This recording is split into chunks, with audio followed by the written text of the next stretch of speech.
Welcome back, everyone. Today we have a post from a person who is wondering what they can do to make themselves more marketable in a new field after they haven't had much luck. They're wondering if they need a new cover letter or something else, as they feel like they bring a lot to the table, but they're still overlooked. So let's go ahead and get into it. They ask, how can you make yourself more desirable to employers when you may not have the preferred experience they are asking for? I'm trying to apply for different jobs than what I have been doing for the past 6 to 7 years. I bring a lot to any team and would be a good employee to have, but I often feel overlooked because my past experience doesn't really match up with what I am applying for. Is a really good cover letter the answer here, or do employers even take the time to read those with all the applications they see? So this is a really good question because a lot of people want to know, how do I transfer into a different field when I don't really know how to, or what I'm supposed to do, or where I should start? So in a situation like this, the first thing you have to do is ask yourself, do I really have anything special to bring to the table? What makes me unique? Are there actually transferable and actionable skills that you can put into practice right away? Companies really don't want to spend a lot of time and effort to bring in someone that can't hit the ground running. Sure, they're going to give you time to learn the new processes and company culture and such, but if they feel like you may take a long time to pick up like basic functions of the job, they're really not going to want to hire you or give you a shot. Also, when you say your past work experience doesn't match up with what you're applying for, I guess what makes you think that you're a good fit in the first place? When I managed recreation facilities, we had people that would apply for sports director jobs all the time because they thought, well, because I coach my kids' Little League team, or I help out with a club soccer team, that means I'll be a good program director. And it's not really the same thing. And I guess I'm not saying it's that extreme for you, but I guess, are you being honest with your actual skill set? Even if you have some ancillary experience that you may have gotten at some point that I guess kind of relates to the job, and you've put it on your resume, that doesn't necessarily mean that this particular job is going to be a good fit for you when that what was once a kind of like a small role that you had is now your primary responsibility. When you say you bring a lot to the team and would be a good employee, I guess, what does that mean? Does that mean you have a positive attitude and work hard? That doesn't really show that you're qualified for the job. You might even be really organized and good with time management, but again, those things don't really separate you from everybody else that's applying for the job. You need tangible things that you can point to. For example, you need to relate your past experience to this new role that you want. If you're applying for a job that requires you to hit revenue goals, and you want to be able to point to things like that and say, you want to be able to say something like, in my past role where I was doing this, I increased revenue by 30% for 3 straight quarters by implementing new marketing strategies such as content marketing on social media.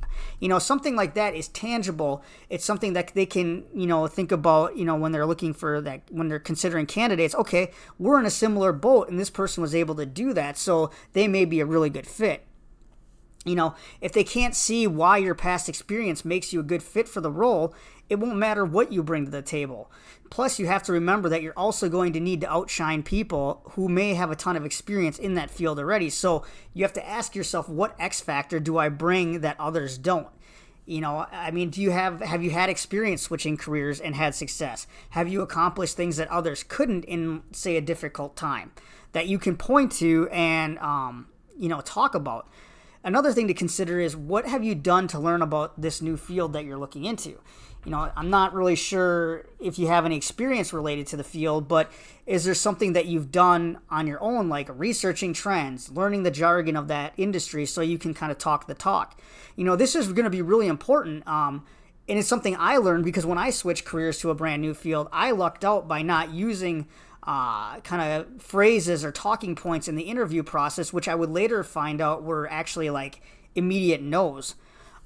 So maybe you're doing some of that because you don't really understand the field. Also, have you considered going back to school to get some additional educational experience if you need to? And then once you've kind of considered all that stuff, then you can look at your resume and cover letter. And let's say you do have very relatable experience. You can talk the talk. You have a good way of showing how you can benefit and stand out in this new role. yeah, then it could be your cover letter and resume aren't up to par.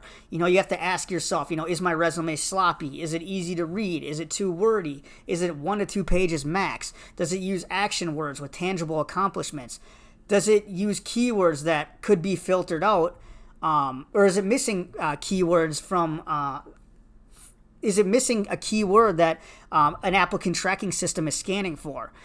So there's a lot to think about here, and a lot of people are also changing fields right now. So not only are you competing with people in that field, but other people who are also trying to break into that field as well. And again, you have to ask yourself, is this a field you really, really want to work in and you have a passion for it? Or is it just because you think it sounds cool, it might be fun, or you're just curious? It could be how you're presenting yourself when you're writing your cover letter. And if you go in for an interview, recruiters are trained to pick out, tells and things that kind of disqualify people based on body language and things like that. They're going to be able to see that this is just a job that you kind of just want because you're just trying to get something new. Recruiters want to know that you want that job, and they want to know why you want that job. So you need to consider all those things. And I guess I would really say your resume and cover letter are kind of the last thing you need to look at. But anyways, I hope this helps. Changing fields is never as easy as just tailoring a resume. It's about showing how your past experiences and ability to adapt and thrive in a new environment is going to be a net benefit to that organization rather than a liability for them in the long run. But anyways, if you have any questions or you want to chat more, let me know. I'm more than willing to, kind of talk things through with you. Otherwise, good luck, and I hope it all works out for you, and we will talk to you later.